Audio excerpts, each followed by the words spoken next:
Hello tout le monde, j'espère que vous allez bien. Alors aujourd'hui, je vais vous montrer comment faire votre poudre de bissap à la maison. Alors qu'est-ce qui m'a motivée à faire ma propre poudre de bissap? C'est que souvent j'ai eu à acheter de la poudre de bissap, mais il y avait quelques grains de sable et c'est pas agréable, surtout quand on veut faire un gâteau, de sentir un petit peu les grains de sable.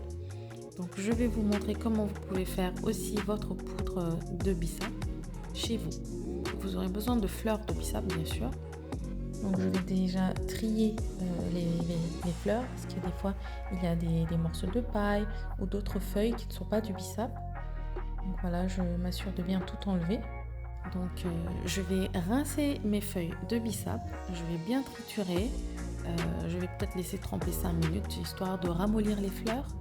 Je vais bien triturer et je vais vider l'eau. Donc vous allez voir qu'il y a du sable en dépôt quand vous rincez le bissap. Donc à côté, je vais chauffer légèrement de l'eau. Ensuite, je vais verser cette eau chaude. Alors, il ne s'agit pas d'avoir de l'eau bouillante, hein, juste de l'eau chaude. Voilà. Donc, je vais la verser sur mes fleurs. Je vais attendre peut-être 1 ou 2 minutes. Il ne s'agit pas non plus d'infuser les fleurs non plus, parce qu'on ne peut pas les laisser longtemps dans l'eau. Nous, on veut garder toutes les vitamines, tous les nutriments en fait, dans la fleur. Donc si vous êtes assez courageux, vous mettez la main directement, vous triturez les fleurs, ou alors vous remuez avec un fouet. Voilà. L'objectif, c'est vraiment d'enlever chaque grain de sable qui est incrusté dans chaque fleur. Une fois que j'ai bien rincé mes fleurs, je vais les passer à l'eau claire. Voilà, histoire d'enlever les derniers petits grains de sable. Donc ensuite, je vais les sécher donc, sur une serviette. Je vais les sécher un petit peu histoire d'enlever l'eau, l'excès d'eau. Et je vais les faire sécher au four. Alors moi, je les fais au four électrique, mais vous pouvez aussi le faire au four à gaz.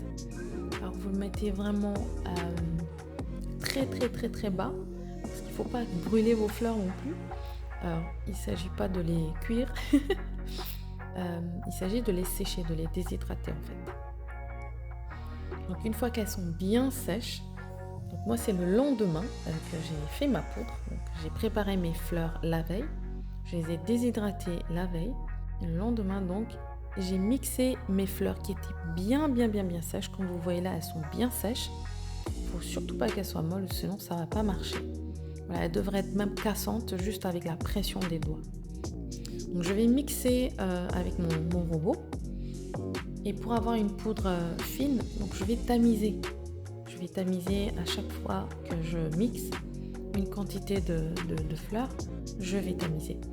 Donc quand j'aurai fini, il me restera une poudre assez grossière. Je la repasse au mixeur encore et je tamise le tout. Et voilà, vous avez votre poudre.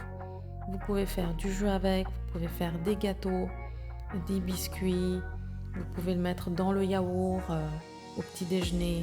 Vous pouvez voilà, faire ce que vous avez envie de faire avec cette poudre. C'est juste trop bien. Et surtout, il n'y a aucun grain de sable. Donc j'espère que cette vidéo vous a plu et qu'elle vous servira.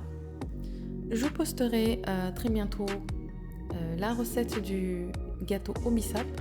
Je l'appelle le bissap velvet cake. Voilà, j'ai copié un petit peu chez les Américains le red velvet cake. Et restez connectés parce que je vous montrerai tout ce que vous pouvez faire avec les denrées locales. Je vous dis à très bientôt.